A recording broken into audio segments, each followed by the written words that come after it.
Tuhan, pada pagi hari ini kita bisa beribadah bersama-sama di tempat ini dalam rangka sebagaimana ibadah kita memuji Tuhan, dan yang kedua kita bersama-sama mengayuh kemerdekaan Republik Indonesia yang ke-75. Sebab itu Bapak Ibu Saudara, saat ini kita akan buka Alkitab kita yang terambil dari Kisah Rasul 16. Kisah Rasul 16 ayat 22 sampai dengan ayatnya yang ke-28. Kisah Rasul 16 ayat 22 sampai dengan ayatnya yang ke-28. Yang demikian bunyinya.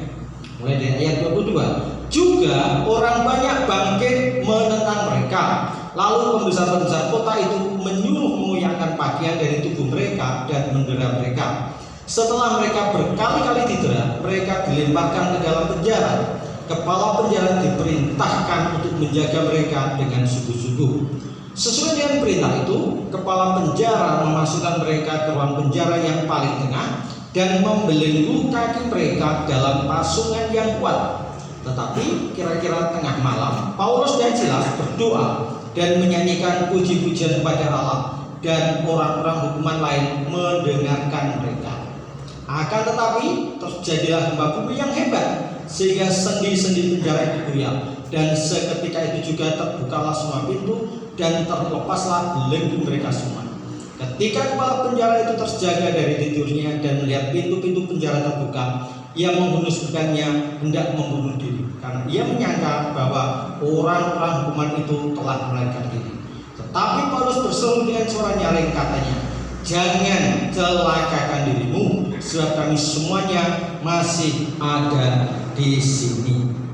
Jemaat yang dikasihi Tuhan, yang ada di gereja maupun yang ada di rumah masing-masing, pada saat ini Bapak Ibu Saudara, dengan perikop yang kami ambil, kita semuanya diingatkan tentang peristiwa heroik bagaimana bangsa Indonesia selama 350 tahun terbelenggu oleh penjajah. Kalau di sini Paulus dan Silas dibelenggu karena dia difitnah. Peristiwa demi peristiwa akhirnya Indonesia merdeka.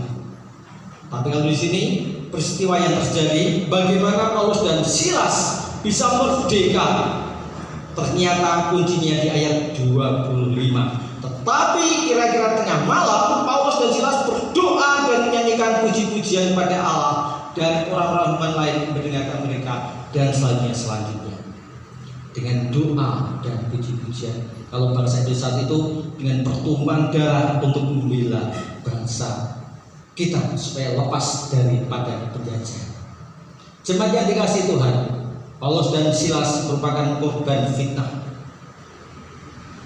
Paulus dan Silas dipenjara, Paulus dan Silas didera, Paulus dan Silas dimasukkan ke tempat yang paling gelap. Ayat 24, sesuai dengan perintah itu kepala penjara memasukkan mereka ke ruang penjara yang paling tengah dan membelenggu kaki mereka dalam pasungan yang kuat.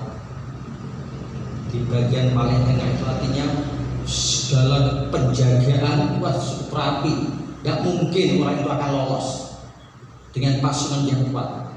Terpenjara, tubuhnya terpenjara,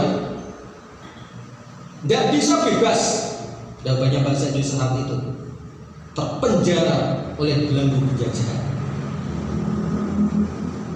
Hal ini seperti situasi kita sejak bulan Februari atau Maret setelah ada COVID-19. Orang mau bepergian kemana-mana harus waspada dan hati-hati. Ibadah harus waspada dan hati-hati. Untuk menyikapi dengan adanya himbauan pemerintah, maklumat Kapolri, sehingga pernah muncul mereka harus didenda, mereka harus dipidana, sehingga gereja mensiasati dengan istilah ibadah penatuan. Tujuannya apa? Kita harus punya strategi agar kita tidak melanggar himbauan dan maklumat pemerintah. Oleh sebab itu kita tidak membatasi siapa yang datang. dengan himbauan, dengan maklumat, kita semuanya waspada dan hati-hati. Dan puji Tuhan, selama 1 bulan ini kami intens hubungan dengan Bu Rini, Bu Camat yang lama, karena satu dia masih menjadi camat. Kemudian beberapa waktu yang lalu terjadi perpindahan Bu Camat ke kabupaten jadi kabel pemerintah. Kami diberi nomornya Pak Camat, Pak Suhan. Kami mohon izin karena sesuai dengan peraturan pemerintah nomor 26 tahun 2020 sebutkan segalanya harus ada rekomendasi dari ketua gugus kecamatan. Puji Tuhan, setelah saya konsultasi dengan Pak Suhan sebagai Pak Camat, silakan Pak, sebagaimana yang sudah saya share di dalam WA Bapak Ibu Saudara. Ini merupakan kemurahan Tuhan. Amin. Belenggu satu demi satu dilepaskan. Oleh sebab itu, gunakan kemerdekaan ini, kebebasan ini dengan sesuai aturan yang ada. Protokol kesehatan, puji Tuhan, hari ini yang hadir menggunakan masker. Hari ini Bapak Ibu waspada, ada hand sanitizer, ada temperatur. Jadi situasi yang ada yang dialami bangsa Indonesia selama dijajah yang dialami oleh Paulus juga yang dialami oleh kita. Tubuh boleh dipenjara, Paulus boleh terbelenggu, namun jiwa, rohani dan mentalnya tetap bebas memuji dan menyembah Tuhan. Amin. Bapak Ibu Saudara ibadah di rumah masing-masing sesuai situasi, tidak boleh bepergian jauh-jauh, namun jiwa, mental, rohani Bapak Ibu Saudara tetap semangat di dalam memuji dan memuliakan nama Tuhan. Sehingga kita katakan, sekali merdeka tetap merdeka, sekali beribadah tetap beribadah. Kemerdekaan sejati yang kita miliki dengan yang kaya apa? Sehingga pernah dalam artikel, tubuh boleh terpenjara, tetapi jiwa, mental, rohani tidak boleh dipenjara. Paulus, Silas boleh terbelenggu, tetapi jiwa, rohani, mentalnya tidak terbelenggu. Silas, Paulus berdoa dan menyanyikan puji-pujian. Karena di dalam Mazmur dikatakan Allah bertahta di atas puji-pujian. Bapak Ibu Saudara yang kami kasih di dalam nama Tuhan Yesus, momen kemerdekaan saat ini, jangan biarkan segala sesuatu membelenggu kita. Kalau saya tulis COVID, jangan sampai membelenggu kita. Persoalan ekonomi, jangan sampai membelenggu kita. Persoalan kesehatan, jangan sampai membelenggu kita. Pak, mau ini saat itu Pak. Pulau Patok, mau bentuk sakit ke gereja, jangan jadi alasan. Kesibukan kita jangan jadi alasan untuk beribadah.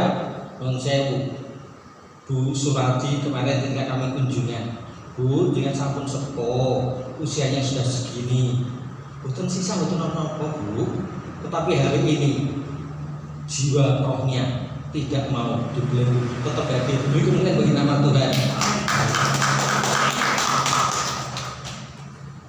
Bapak Ibu Saudara, semangat, namun tetap boleh waspada.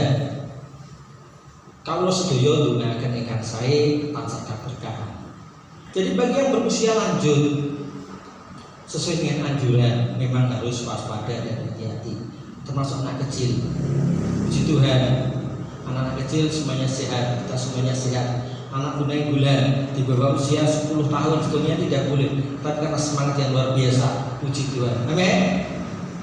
Bapak Ibu jemaat yang dikasih Tuhan, jangan sampai segala sesuatu membelenggu sehingga jiwa, rohani, mental kita menjadi down. Indonesia sudah membuktikan. Bapak Presiden Jokowi, mari tetap Indonesia maju. Amin. Indonesia maju. Walaupun ada isu lambang proklamasi kok lambang kayak salib, biarin. Saya baru menyadari pada saat ada itu di medsos. Oh iya, tapi kita tetap semangat, tidak peduli. Saya bilang Indonesia maju. belenggu macam apapun, sekali lagi, COVID, ekonomi, kesehatan, masalah keluarga, jangan sampai membuat kita loyo. Tetap maju dan maju demi kemerdekaan yang Tuhan Yesus sudah berikan pada kita. Kita sudah dibebaskan dari belenggu dosa, kita sudah dibebaskan dari belenggu iblis. Bebaskan jiwa rohani mental kita untuk memuji dan menyembah Tuhan. Karena memang apa? Pujian kita, penyembahan kita memiliki kuasa yang dahsyat. Sebagaimana di dalam Mazmur 22 ayat 4, Allah bertahta di atas puji-pujian. Wahyu 4 ayat 9, Allah bertahta di atas puji-pujian. Jemaat yang dikasihi Tuhan, jangan biarkan kita dipenjara, jangan biarkan kita diperbudak oleh situasi macam apapun. Kuasa Tuhan akan tetap terjadi jikalau doa, pujian kita, penyembahan kita selalu kita lantunkan demi kemuliaan nama Tuhan.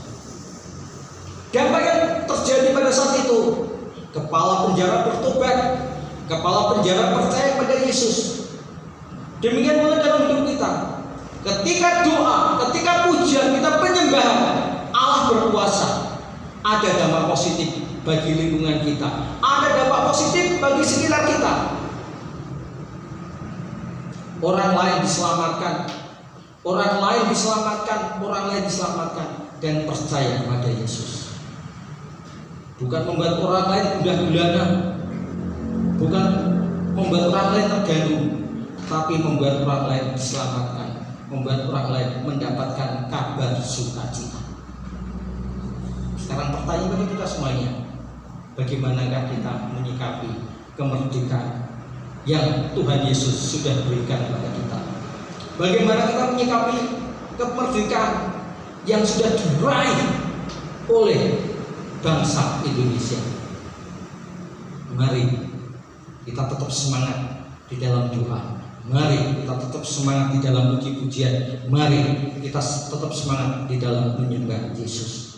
Dan izinkan Tuhan berkuasa untuk hidup kita, karena Allah bertata di atas puji-pujian kita. Amin.